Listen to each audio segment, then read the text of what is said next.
Thank you, Monsignor Richter, Reverend Fathers, any honored guests, and my brothers. So growing up, I would say my family was not necessarily expressive in our Catholic faith. We went to the Saturday Vigil Mass regularly, not out of necessity, but just because we didn't want to wake up Sunday mornings. And the only prayer I ever remember praying with my family in common was the prayer before meals. So I didn't know what my faith was, and we didn't live it out. However, in second grade, I started altar serving, not because I wanted to be a priest or do anything like that, but I thought Mass was extremely boring, and it gave me something to do to pass the time. However, in seventh grade, there was a guy from our parish that was going to seminary. Now, keep in mind, I was 13, he was 30 at the time. And so he started to help it at the parish more, and actually I was the one that taught him how to altar serve because he'd been away from it for so long. And eventually I come to find out this was the coolest guy I'd ever met in my life. And so I got to follow him around, help him set up for Mass, and get to know him more and more. And every week I started to look forward to going to Mass just to get to see him. But eventually he left, he went to seminary, and I just continued on with middle school and high school. However, during that time, I was bullied quite a bit, for being the nerd, for being the smart kid, and I grew pretty bitter inside. And so in order to prove everyone wrong, I wanted to have the most beautiful wife, I wanted to be rich, and I wanted to be powerful. But it wasn't until, I would say, my junior year in high school that sort of changed.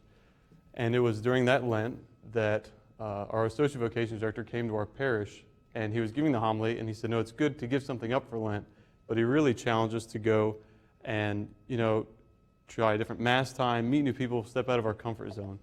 And so I thought, well, I should probably go to youth group.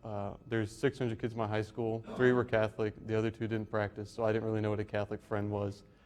And so when the first time I went, it changed my life. And my faith came alive because I saw kids for the first time that were alive in their faith. They loved it, they knew what it was. And also that summer, there was a seminarian at our parish, and now he just got ordained. But he was the first one that I really started to talk with about what is this discernment thing, about what is vocation, what does it mean for me? And those thoughts of, that guy that was going to seminary when I was younger came back, and remembering that that's who I wanted to be, like that heroic model of just a really good, authentic guy. And so I started to learn to pray more and more. I didn't really know much of how to pray, but I discovered there was a Dominican monastery about 10 minutes from my house, and since 1950, they'd been dedicated to pray in perpetual adoration and perpetual rosary for vocations, just for that purpose. So I spent a lot of time there asking God, what do you want in my life? And just being in that really very fruitful environment, cultivating environment. But still, I didn't know how to pray. I prayed the rosary, I read scripture, I read meditations, I prayed novenas. Whatever would stick, I just threw up there. And so I remember distinctly one Friday night, or it was a Saturday morning, I just finished a novena Friday night. I was like, something told me in my heart, start another novena. And so I was flipping through, looking for different ones, and I'd seen the one to St. Therese, and I'd heard, the story of pray, ask her for a rose if God's calling you to the priesthood. So I said, well, let's give it the old college try. And so I asked St. Therese that if God is calling me to the priesthood, please bring me a rose.